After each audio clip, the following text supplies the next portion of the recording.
This is the Umbrella Academy podcast from TV Podcast Industries. We're discussing Umbrella Academy Season 3, Episode 7, Auf Wiedersehen. I mean, none of it's real.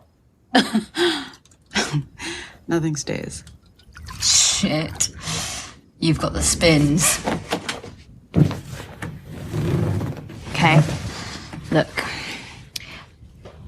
Fapping about with time travel is a massive head trip, I grant you, but things are still real. They're just moving by so fast, you get dizzy with the changes. It's like figure skaters. And then they're triple sow cow, doggy style, whatever it is. You've got to pick a focus point. Something concrete to lock onto. No matter what changes around you. And what if I had one and I lost her? Then find another one. Or you'll fall down.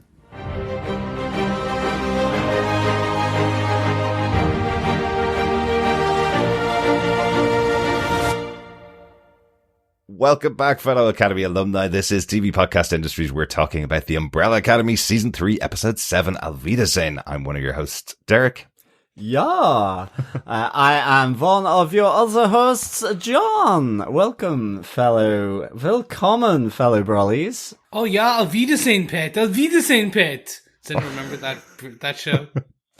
Yes, the Geordies in Europe back in the 80s. That's exactly what I was thinking. I remember that. You gotta love British comedy. It was like, how can we make fun of the French with a low, and then the Germans with Auf Wiedersehen, Pet? It's just like typical British humour from the 70s, 80s, and 90s. In fairness, a low got both German and French, and in fact, indeed managed to sort of skewer the Italian accent as well. Oh, and the English. And the English, yeah, exactly. Tally ho, what.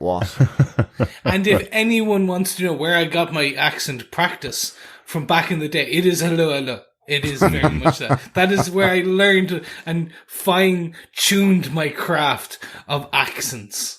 Yes, Chris has the full DVD box set, I've learned recently, so he watches it on regular occasions. Oh my goodness. Yeah. Yes, you did keep that blimey, one quiet. mate. Oh, chip, chiroo, let's go. Oh, the apples and pears. But we're not here to talk about hello, although we do mention it quite a lot across our podcasts from the last 7 years. Yes, yeah. we have. It was a staple growing up, for sure. When we had 4 channels and not 25 streaming services with millions and millions of hours of content, we all watched hello. Oh, I see some flashing bed knobs. Oh no. I think we should get on with our discussion about this episode of Umbrella Academy. We're on to episode 7, Auf Wiedersehen.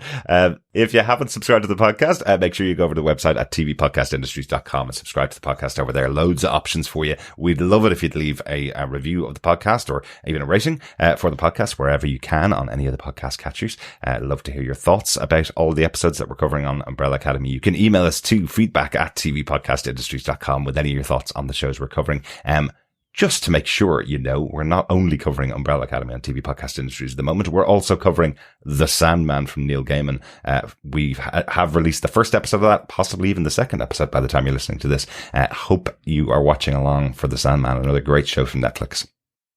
Yes, it's going to be a good one. And like, if you enjoy comic book romps, stunning visuals, well written, well acted shows, this is a show for you. So basically, if you enjoy fine art, you will enjoy this. Yes. Spoiler alert, I guess. it should be out on Netflix by the time our wonderful Academy alumni are listening to it and listening to this episode. So that should be all right. Yes. So no spoilers. But speaking of spoilers, let us get into our spoiler-filled discussion of episode 7 of the Umbrella Academy, Auf Wiedersehen.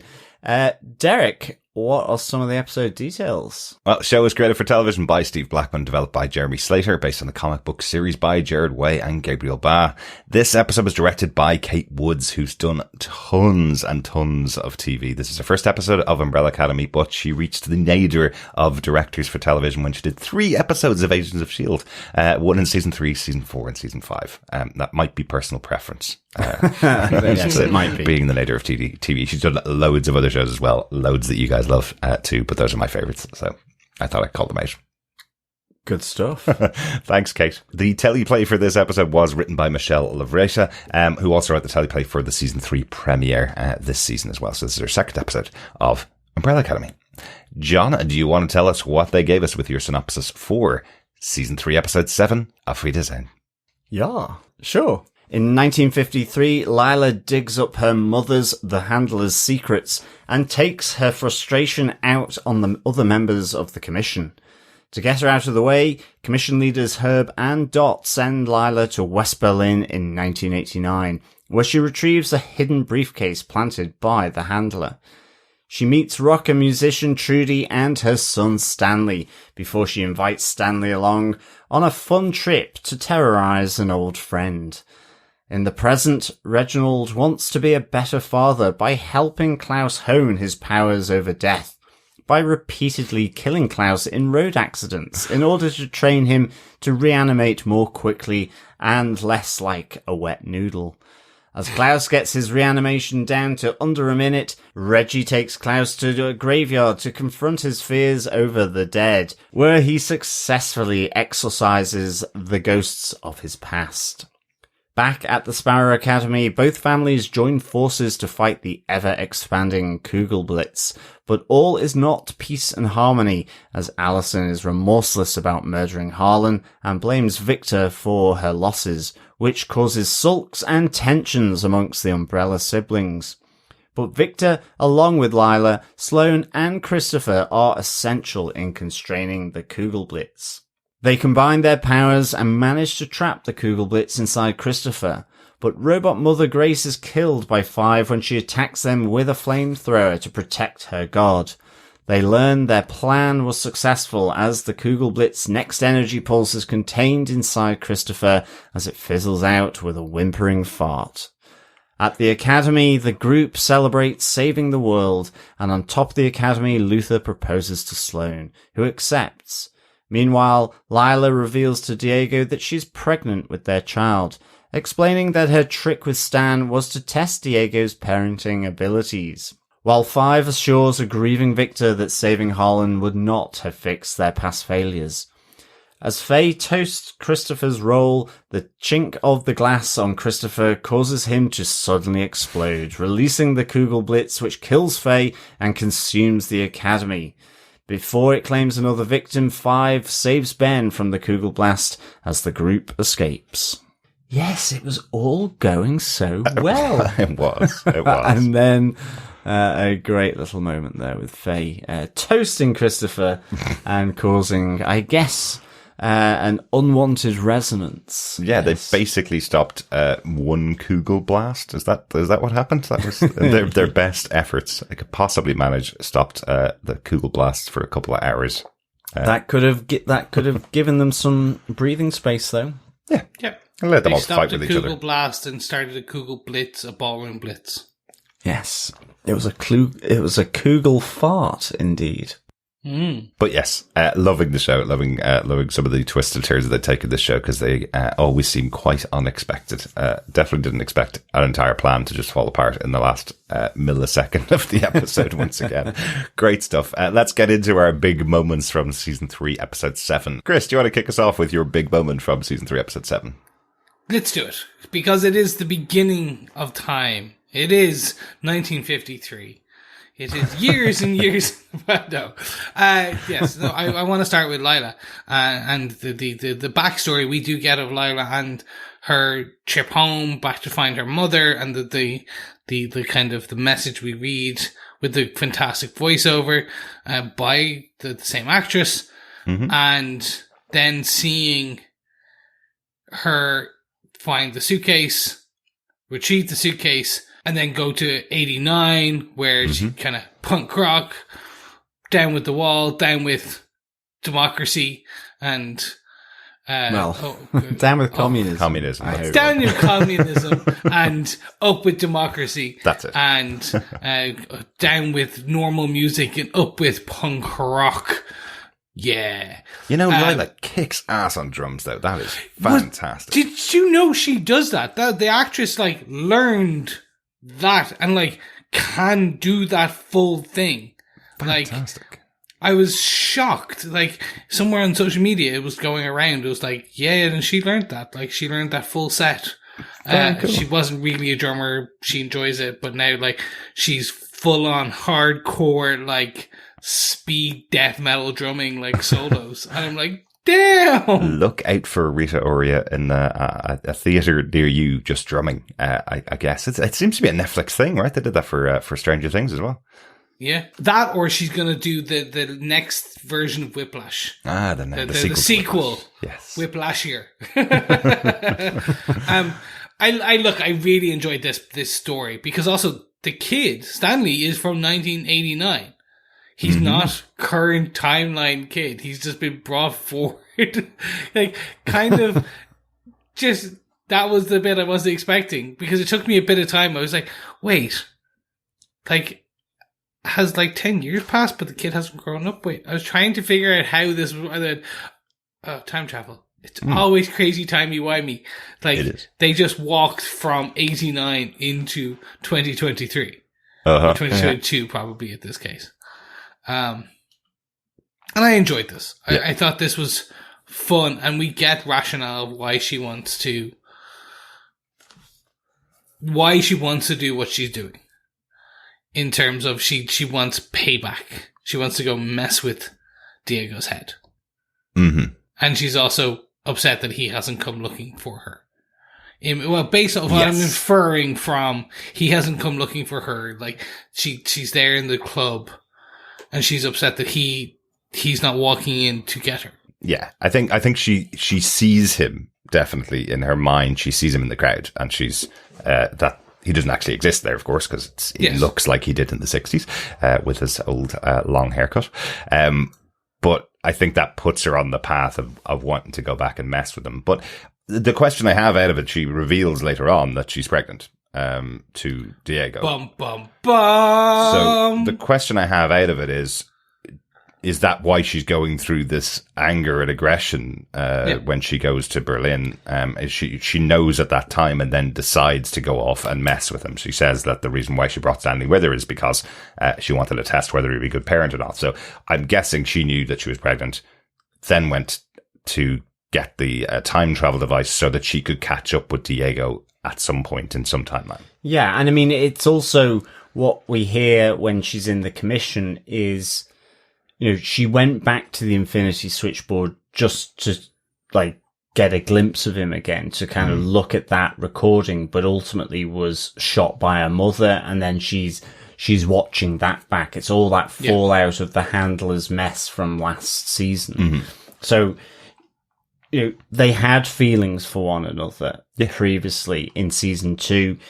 That's resulted in her being pregnant, but she says, well, you never came to find me.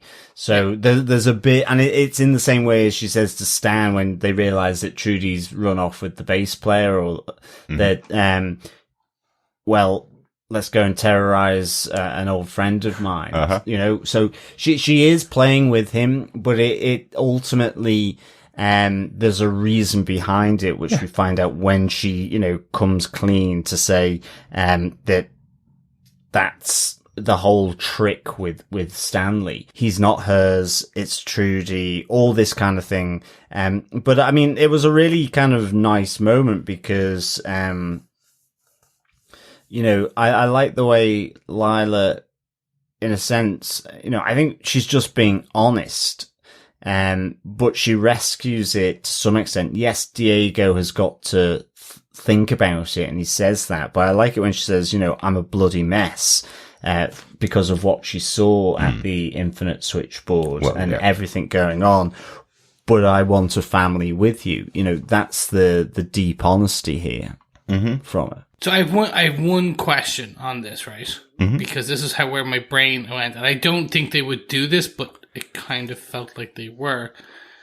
She woke up hungover on that table, that kitchen table, but she knows she's pregnant. Yeah. Yeah. So she it is basically saying that she went on a massive bender while pregnant. And just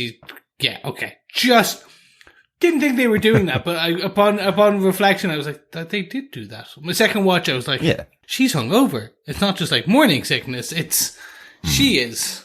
And she drinks a can, like, straight away. And it's like, oh, that's not a good checked thing. the can. The can is a can of Coke. So I did check that. It is a soda can, definitely, that she drinks there. It depends how far gone. I mean, and does she actually know in that moment? Plus, I mean, let's face it, my mum was prescribed a bottle of Guinness to get iron. That's right. Per week. When she was pregnant with me. And that's only the 70s. So, potentially, 1870s, right? 1989... West Berlin, in a band, there would be that kind of, I guess maybe the science, the maternity care has, evolved to its more precision based, sort of stuff now. But like, I guess it's just slightly different from that time. But also she's early stage, I guess. Yeah, I don't think Lila was going to an Afghan in 1989. I think she was only there for a few weeks. And went in a bit of a bender after finding out potentially that she was pregnant. So that's maybe what happened. I get your point, Chris, for sure, but I think it's kind of early stage. Yeah, I also think this is one of the things that Umbrella Academy, the show, may not want you to focus on. Well, yeah. I don't know whether that's part of the story that they were trying to tell, because they were really, really trying to tell you where she picked up Stanley, how he suddenly appeared into her life, I think is what the big story is there, right? Yeah. And to be honest, makes more sense. Yeah, and to be honest, I think we see her drinking at other stages in the episodes as well, because a lot of it is centered around, because a lot of it is centered around the bar at Hotel Obsidian. Yep. But yeah, so that's kind of my point. It's just it's fun to see where we found Stanley, where we picked him up, the backstory of her coming to realize how abusive her mother was, especially in the end. And then she hasn't spent 11 years traveling. It's been 20 odd days. Yeah, like, maybe a few that's weeks. about it. Enough to get her to dye her hair blonde and join a band.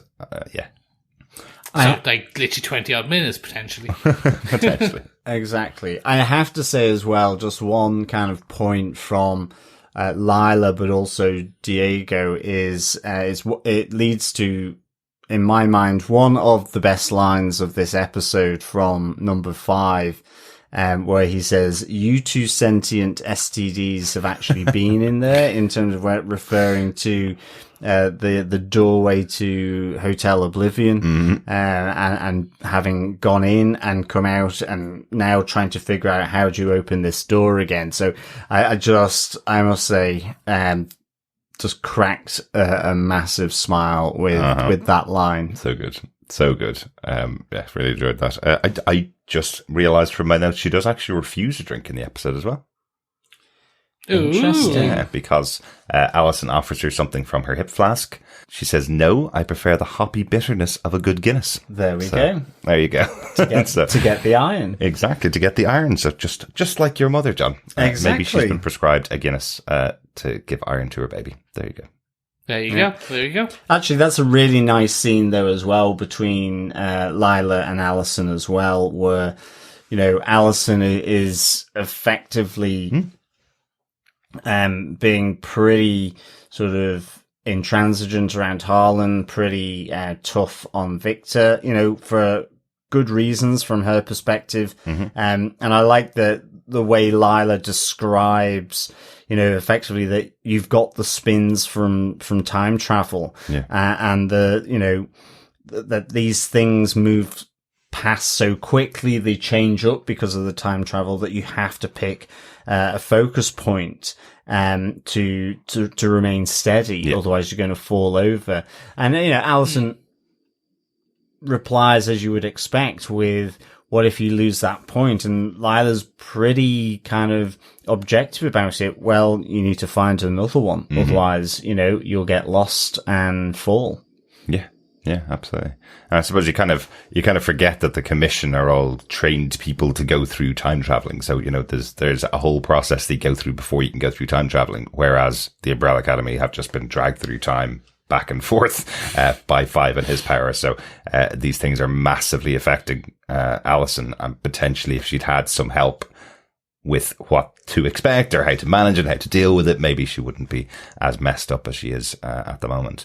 Because the conversation also starts because Lila's trying to apologize to Diego and she's asking Allison for her help. How can I get him to accept my apology? And Allison once again is kind of throwing Victor under the bus. Nobody wants apologies. People want explanations. Unless you're someone like Victor who can swan away with doing whatever they want to do, basically. So, again, underlying that their friendship is not going well at the moment. Yeah. Not at all. No. I think I'll move on with my point for this episode, my big moment from the episode, which is the retraining of Klaus. It seems like he's found his true purpose, which is to get knocked down over and over and over again. Oh, I love this from the opening scene of them driving down the road with Reggie singing along to Must Be the Money on the radio, because it's totally incongruous to his character, which I love. Really good fun. But then you find out that he has been going through similar tests on Klaus that the original version of Reggie, their original father back in the Umbrella Academy, was doing on him. He seems to be going through it much more jauntily and much more happily, and kind of telling Klaus at least what he's doing. But he's the same person. Like he is coming from the same place. He's coming from a place of science. So you test something repeatedly until you find out what the true outcome is, I suppose. So that's what he's trying to do at Klaus. But at least he's telling him. At least he's telling him, I'm pushing you until you learn how to do what you need to do. Because right now, your power is useless. You die. And then at some point in the future, you come back to life. Someone could take all your organs out during that time. Someone could cut your head off, cut your arms off. There is no point to this power. So I will train you. There must be a way to get you back quicker from death, which will allow you to jump back out of it and be able to fight again. Not only does it take a long time, but then you come back with all the reflexes of a wet noodle. Exactly. Yeah, definitely. I love this whole sequence. It was pure silliness and fun. Yeah, it is 100% ridiculous. This is definitely one of those ones you just have to go along with because you're just going to have a bit of a laugh. There is no way they're on one patch of road. There is no way that one person knocking down highway in America. That too, but there is no way one car knocking down Klaus wouldn't have had the people get out of it and go, are you okay, sir? Whereas they have 20 buses, loads of cars, loads of trucks knocking him down and just going on to the next one over and over again. Or even, the radical suggestion of applying the brake on one of the straightest roads. It's not like they could have missed him. So this was pure silliness, but it was so much fun. I mean, I just loved that you had Klaus going underneath the bus, which I just felt as it happened. You have the car van ping pong Klaus where he bangs off the different windshields. You've got his kind of whole crooked legs that he is, are snapping back in, and he's just there on the road going, really, really painful. And then just it ends up with him kind of, accepting the crash wholeheartedly as he sort of relaxed and zen moment. He, stretches out his arms. I just thought it was really just a nice, great sequence. Yeah, exactly. Yeah, really good sequence. I do wonder if the hitting off the front of three cars is a reference to Meet Joe Black, which has this absolutely ridiculous death scene of Brad Pitt, which was turned into an infinitely repeating GIF, where it was just him bouncing off the front of three cars repeatedly, and you could watch it for hours. It's hilarious on its own. The movie's not hilarious. Meet Joe Black is quite a serious film, but I don't know why they went excessive on him hitting three cars, but I think that scene with Klaus is probably a reference to that. Really good scene, really interesting. But again, I like that they're going back and rediscovering a power that you didn't really know Klaus had from the start. I think that's really cool. And on the back of him last episode saying he always thought he was just some kind of cartoon character bashed over the head and then he could just get on with his day. Here he is absolutely a cartoon character in this scene. Yeah, exactly. And I mean, underlying all this, whether it is true from Reggie, because he's off his pills, but just the road trip and, you know, they're talking about honing Klaus's skills. He's talking about, you know, the world is ending, but Klaus is really trying to connect in with his father from this timeline. And in the end, they do make this bargain that he will help Klaus hone his skills if you forget the sins of your other father, you know, which I'm not. So I don't know whether he's truly sort of buying into what Klaus does, but it, you know, there is that possibility of him doing that. And, you know, whether his intentions are still just really to hone the power and to get him fighting. But by the end of it, because Klaus has achieved it, you know, he has that soft spot for Klaus because of that, or whether it's because of a, you know, non-work related kind of genuine connection. I get you. I suppose there is that added element from Reggie where he's also trying to work out what this other version of himself was doing, why he wouldn't train Klaus to be able to use his powers properly, or any of the rest of the family. The Umbrella Academy seem inept with their powers versus the Sparrow Academy. Klaus tries to explain that was because of what was going on in the past, because of how their family grew up differently. But this version of Reggie is explaining that he thinks his other self was trying to keep them afraid so they would be submissive to him and do everything he wanted them to do. Now, we've seen this version of Reggie when he fired Pogo back in the early days of the Sparrow Academy. We've seen this version of Reggie go, they will do exactly what I tell them to do because that's what they're here for. So we know that this was the version of Reggie before they put him on the pills for the last couple of years, right? Yep. But it's also the fact that Reggie, I guess, as you say, in thinking about why the Umbrella Academy haven't achieved their full potential, you get the explanation from Klaus, as you said, but in the graveyard, you know, after the time of reanimation has come down, after he's coming back much more alert and responsive, you know, Reggie says now for the real work, which is effectively to stop him being afraid of the dead and the place of trauma at the graveyard. But he says the only conclusion I could come to is, as you say, it was because of me trying to keep you afraid that you didn't reach your potential.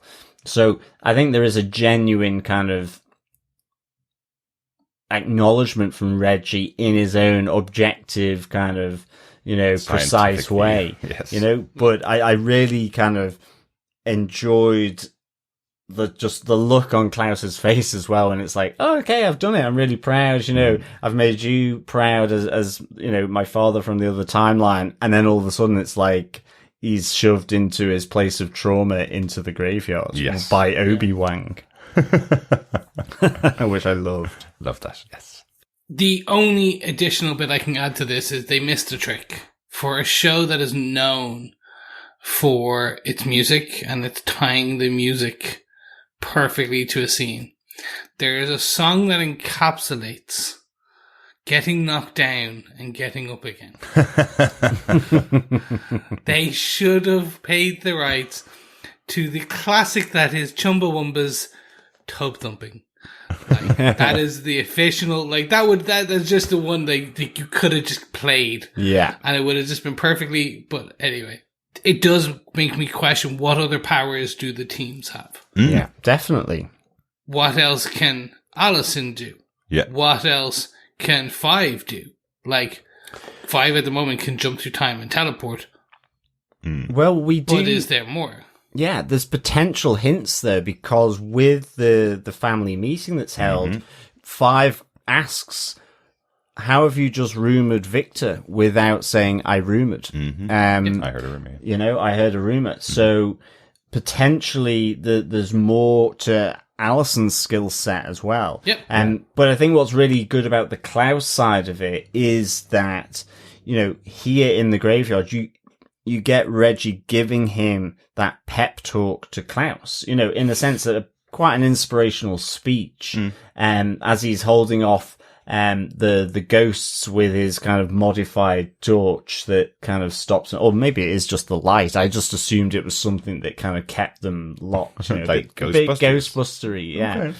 But maybe it is just a torch and they're afraid of the light. But, you know, which effectively gives him the confidence to kind of stand there as they surround. Yeah. And then I guess it's like, you know, he emits something, but it absorbs and either takes all the ghosts or just, I think it was more that they were obliterated, really, by this power that kind of comes from Klaus. So, like, he's much more powerful than being able to see and speak to dead people. Absolutely. That's the training that the Umbrella Academy didn't really go through since they broke up. And could be really handy in an end of the world Kugelblitz type situation. Absolutely. Dare I say it? Yeah.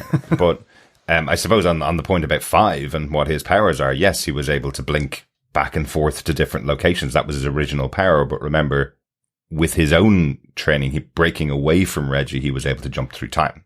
Not very successfully, but if this Reggie got his hands on him, he could potentially have trained him to use those powers much better, and we would have a much more powerful 5, right? That's what you're getting from this conversation he's having with Klaus. He's made him into being able to use his powers significantly better than he even thought was possible. Maybe he could have done the same with the rest of the Umbrella Academy. Maybe Luther has another power other than being big and hairy. Yeah. Maybe. Well, I think it could be that his other power is being a really big softie. Yes, absolutely. Gets engaged in this episode to Sloane. Yeah, very quick. But when you know, I guess, right? Exactly. Love is all around. That's basically it for my point on Klaus. I'm sure we're all going to have a little bit to talk about in our final big moment from the episode. But John, do you want to lead us off with your big moment from season 3, episode 7? Yes, the almost successful plan that stops the Kugelblitz.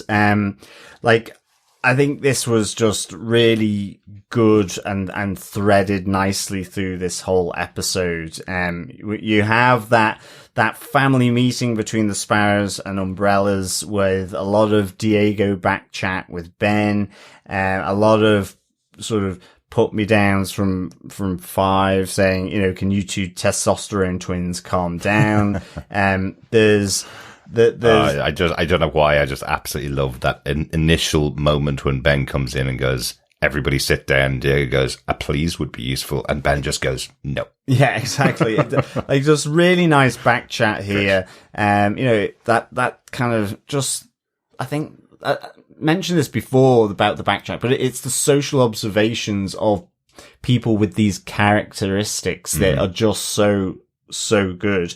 I love the fact that intertwined in all of this is the absolute tension that is generated by Alison and Victor's arguments. You know, as everyone else is watching on as though it's a movie, I think Ben is eating kind of crisps and stuff. You know, there's people talking of, plot twist. But there is that also then, you know, I love how there is all that fun around it. And then you have Ben speaking with Diego saying, oh, you're just like us. Your family argues just like us. And Diego, you know, really soberly just saying, no, we don't fight like this. You know, something has changed here, and he can sense it in his waters almost, you know.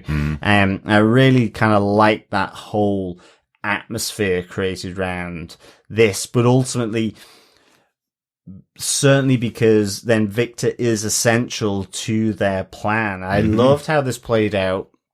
I thought it was, you know, with the analogy of putting and building a box around a wasp's nest to contain it, and how using Lila as well to mimic Victor's powers, so you get double the containment, and you have Sloane doing that, and you have Faye listening in on ultimately what will become her downfall, the resonances of the black holes within the Kugelblitz within the energy ball, but ultimately successful. Other than almost being interrupted by a 17th century Quaker-like dressed Grace, who comes to protect her god with a flamethrower, and who is dispatched by number 5 with a twist of the neck, snap of the neck, as she kind of slowly sort of winds down because of losing power with the song Onward Christian Soldiers. So I don't know why I like this so much. I don't know why. I just really thought it was a great addition to the scene, having Grace coming in with her way to defend her god. I just thought it worked really well as an additional bit of a threat, even though she's dispatched very quickly by 5. But. She is, and it's a better way than her just simply then getting sort of taken out by one of the pulses from the Kugelblitz. So I really like that. And of course, for me, it's all topped off with just the irony of this huge party that they've saved the world. You've got, in that celebration, you have Luther proposing to Sloane on the top of the academy, as there's just pure devastation out the front in terms of fires and crumbling skyscrapers. And it's all kind of party, champagne flowing. And, at the height of that celebration, it's the resonance from the chink of the glass, from the toast to Christopher. And effectively it all just immediately sort of backs up and reverses at speed as Christopher explodes. Faye is consumed by the Kugelblitz. And then this Kugelblitz just expands, taking out the academy with everyone pretty much getting out in time, but with the need for a save on Ben as well. So I just loved how it so quickly turned on a dime, really. So that was my big plan. You're thinking, okay, where's this going to go then for the next 3 episodes? And then it's like, that's where it's going to go. Grand. So that was the bit I enjoyed most about this. I honestly was like, oh my God. Yeah. Wait, are they going to close it here and we're going to spend the next 3 episodes essentially locking down the remaining storylines? Everyone gets, 2 characters get and this is how they walked off into the sunset kind of storyline. And I was like, they're not going to do that. Would they? Maybe. Interesting. They haven't announced anything, but they did say everyone's going to die. Or someone's going to die. So what's it? Okay. And I was trying to ruminate through all this, going, I'm here for the ride. I'm enjoying this, but are you ending it now? And then when it all ended in true, what can only be described as Umbrella Academy-esque hijinks. Yeah. You're like, okay, cool. Classic. I'm down. This is fun. Cause it's just the resonance clink. You're like, oh no. Yeah. Why did you do that? Yeah. You think you would put Christopher. I know no one puts baby in a corner, but in this case, when the baby is literally a walking Kugelblitz or a floating Kugelblitz, you put baby in a corner and you basically put do you know this when you have children and you put kind of things on the sides of tables to stop them when they knock their heads off it? That kind of rubber sides. Basically foam corners all over the place. Yeah, exactly. Yeah. Or you cover Christopher in bubble wrap. And just in case.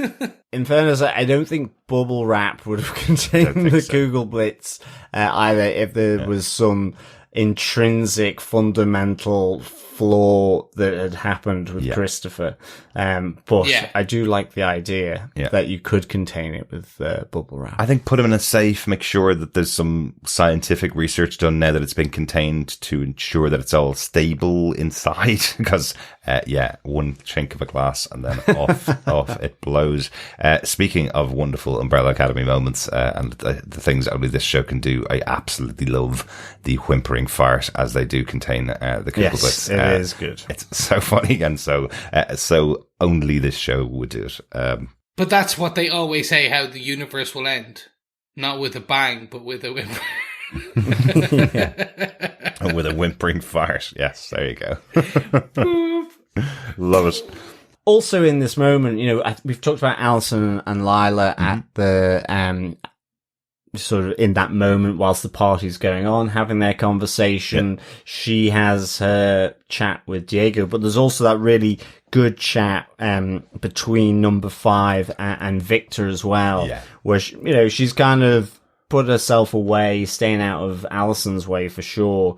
And 5 really saying, you know, if you had saved Harlan, that doesn't mean to say we would have saved the rest of the world. You know, he says there's no formula of save 5 Harlans to save 2 Claires, or the rest of the world. You know, and, you know, kind of really makes the point to it, you know, we kill. He's done it and you've done it. You're a dangerous, powerful individual, you know, speaking to Victor. So you don't make decisions alone. You need to talk to all of us because, and a great line as well where he says, do you know what they call a superhero who works alone? It's the villain. And great line, really sums up neatly, you know. I mean, Victor kind of just hadn't understood it in that way, and I loved the way number 5 effectively sort of explained it. He has killed people before through what Victor's powers have done. People have died previously, and there's no simple equation in this universe. Absolutely, and underlines it even more by going, I'm here for you, I've got your back, but if you lie to me again, I'll kill you myself. And that felt like a real threat from 5. Can we just call out, and I know there's only so many times I can kind of blow smoke for these actors, but Aidan Gallagher is going to be, he's one of those, he's either going to go into the stratosphere of a proper, like, he will be a superstar, or he'll kind of just burn up. But he's yet to exhibit any of the child star, crazy out kind of drinking levels. But he's just got some amazing acting chops. He's going to be the breakout. We have Elliot Page already is an international star. He's amazing. We know that.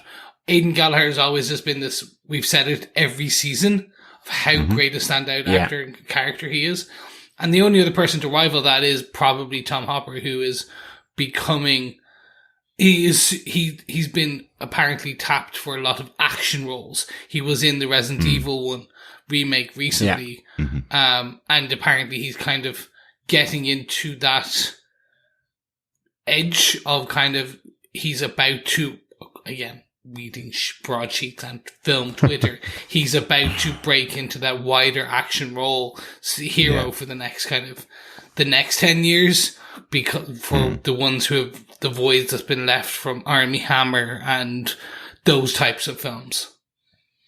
And hopefully he doesn't mirror Armie Hammer.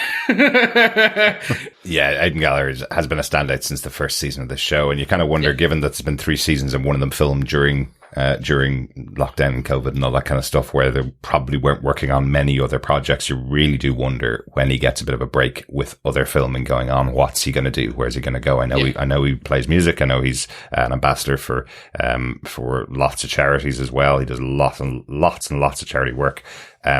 I wonder whether he'll just get bored of acting and move off into that. I hope not, because he's been great in this, and I really want to see more from him in the future. But we really have said it right back from the start. This cast overall, everybody brings something really interesting to the show. Robert Sheehan's absolutely fantastic as well. Like another big standout in the show.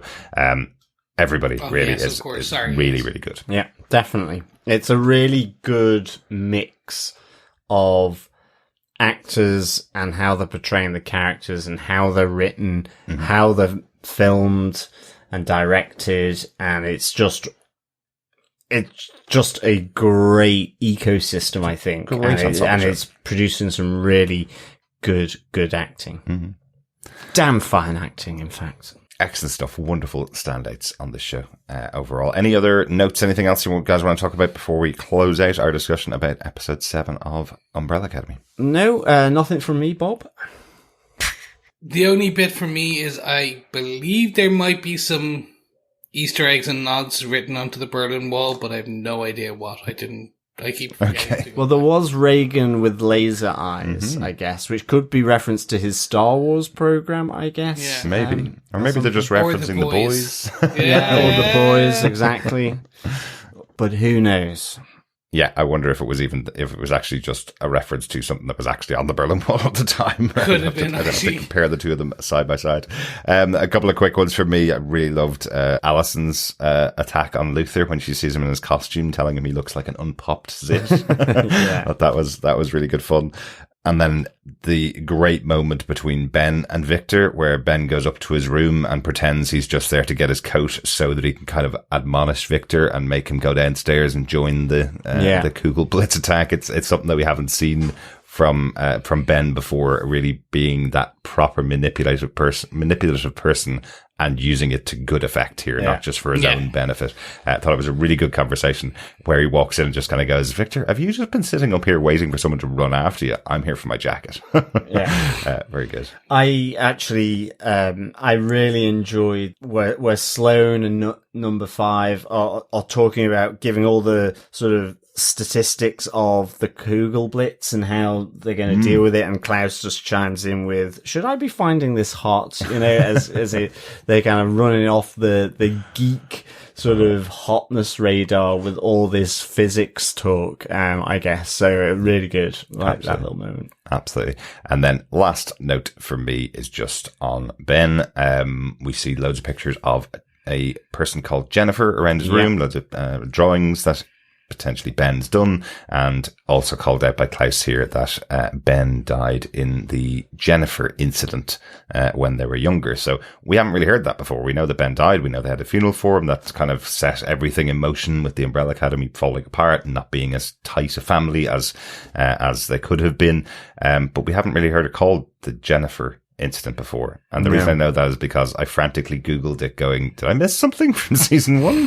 What's this Jennifer person? How did she cause the death of Ben? So we don't know that yet. That could be potentially setting something up for next season or for later on this season, potentially. I hope so. Yeah. I really do hope so. If there is another season, let's hope so. We'll cross fingers on that. Excellent stuff. That's it for all of our notes and discussion points for episode 7 of season 3 of Umbrella Academy. John, what did you think overall of this episode? I really enjoyed this episode, I have to say. I would give it 4.5 herblets out of 5. I just like the big, ultimately explosive twist that occurs with the celebration after they've successfully contained the Kugel Blitz. I love the dynamic between Reggie and Klaus here. Just the silliness of the bus ball, the car accidents, you know, and again, what this show does really well, it's just interspersed with, you know, Lila having to confess to Diego and the seriousness of that, the tension driven by Alison and Victor's now pretty sort of crumbled relationship after just having reached a high. And, you know, the snidey remarks going on from the Sparrows to the Umbrella, despite coming together. The real threat from number 5 to Victor. So it's just really, really good. So yeah, for me, this is like 4.5 herblets out of 5. Herblets being, of course, Herb from the Commission. Yes. And it is Lila's little pet name that she calls him. Calls him Herblet. Yes. Thank you. Sorry, I was wondering. Thanks for that, John. Overall, Chris, what did you think of the episode? Loved it. Yeah. There's every episode this season. I think there's very few down episodes for me in this season. Like it is kind of giving me enough that I'm consistently going, okay, what next? Okay, what next? Like, it's fun TV. It's entertainment. And that's it's perfectly encapsulating that because it's good acting. It's not heavy. You can go in, you get some good acting, get some good drama, you get some good comedy, you get some good action, you get some good superheroics. And it's a perfect kind of smoothie blend of that. And it's good for you. So there you go. There you go. Excellent. Derek, what do you think? Yeah, I'm really enjoying spending time with these characters, and that's what the show is giving me. I'm really enjoying, as John says, the kind of snide, backhanded remarks that you just kind of catch. I love how the show delivers that, and this episode was really, really good. The hilarity of cartoon Klaus bouncing back and forth between cars was really, really good. I love that moment, and loads of other great stuff with the episode. Really good. Yeah, exactly. Good stuff. One more piece of business as usual. Let's head on over to the Hotel Obsidian Lounge for our pub quiz question. I think we need a drink after that episode. We certainly do. Champagne, but nobody cheers Chris. Exactly. No toasting Chris. Sorry, Chris. But it's okay. I'm used to it. Fellow quizzers, fellow brollies. Yes, it is episode 7, which leads us nicely, logically and rationally on to question 7 for this pub quiz, which is, how many dead bodies do Herb and Dot make their way past to get to Lila at the Infinite Switchboard in 1953? Ooh, that was a nice cameo actually to see Herb and Dot back. It was. We saw Herb just making a speech to camera back a couple of episodes ago. We saw Five watching him on screen and getting wiped out. His death moment, I suppose. But nice to see Herb and Dot now leaders of the Commission after everything that happened before. So Definitely. yeah. John, do you want to give the question one more time? Certainly. How many dead bodies do Herb and Dot make their way past to get to Lila at the Infinite Switchboard in 1953? Excellent stuff. Send in your answers to all of the pub quiz questions at the end of the season. There'll be 10 of them. Email us to feedback@tvpodcastindustries.com with your answers to all the questions, and you could be with a chance to get your hands on some Umbrella Academy goodies. Speaking of that email address, we also take feedback in there for any of the episodes that we're discussing. If you want to share your thoughts about Umbrella Academy, you can do it that way. Email us there, or pop on over to our Facebook group at facebook.com/groups/tvpodcastindustries, where you can leave your thoughts on our spoiler post up there for all of the episodes that we have. Dr. Bob Phillips sent in his thoughts on Facebook. He says, Lila knocks it out of the park in this episode, from her murderous desire to watch real-life Netflix, through the hammering at the dawn of a new world, to the tenderness of a revealed pregnancy. And Alison, that cathartic drum solo is how you constructively deal with grief. Of course, Five played an understated blinder himself too, and I did think, for a moment, that Christopher might keep the Kugelgas internalized for one more episode. Never mind, it's the apocalypse again, and with even fewer digits to deal with it this time. Good stuff. Love your feedback, Dr. Bob. Yeah, excellent stuff. Thanks, Bob. It's Lila really does have a journey in this. It is almost a flashback of, her since, towards the end of season 2. Yeah. Basically, it's a continuation of what happened after season 2 to her. Up until she met them in Hotel Obsidian, right? So yeah. So now we know it wasn't 12 years that she was gone, of course. And you're right, Dr. Bob. Five plays an absolute blinder here again. Just completely agreed. Yeah, definitely. Thanks so much, Dr. Bob. Thanks everybody for watching along with us for Umbrella Academy season 3 for episode 7. We'll be back next time to discuss the 8th episode of season 3 of Umbrella Academy, Wedding at the End of the World. Excellent stuff. Yes, thank you so much. And just for your knowledge, this episode is brought to you by our Patreons, including Rich. Thank you so much, Rich, for your support. Yeah, thanks so much, Rich. Really good to have your support. Really appreciate it. Absolutely. Thanks to you, Rich, and thanks to all of our Patreons for all your support, and all of our listeners for all of your support as well. Exactly. And if you want to be like Rich, you can head on over to patreon.com/tvpodcastindustries, where you can support us for an ongoing amount. Or if you want to do a one-off donation, head on over to buymeacoffee.com/tvpi. Thanks so much for joining us. We'll talk to you again next time. Yes. Auf Wiedersehen, son. Auf Wiedersehen. Yes, thank you so much, fellow Brollies, for joining us. Remember, keep watching, keep listening, and Auf Wiedersehen. Bye. Bye. Bye. Tschüss.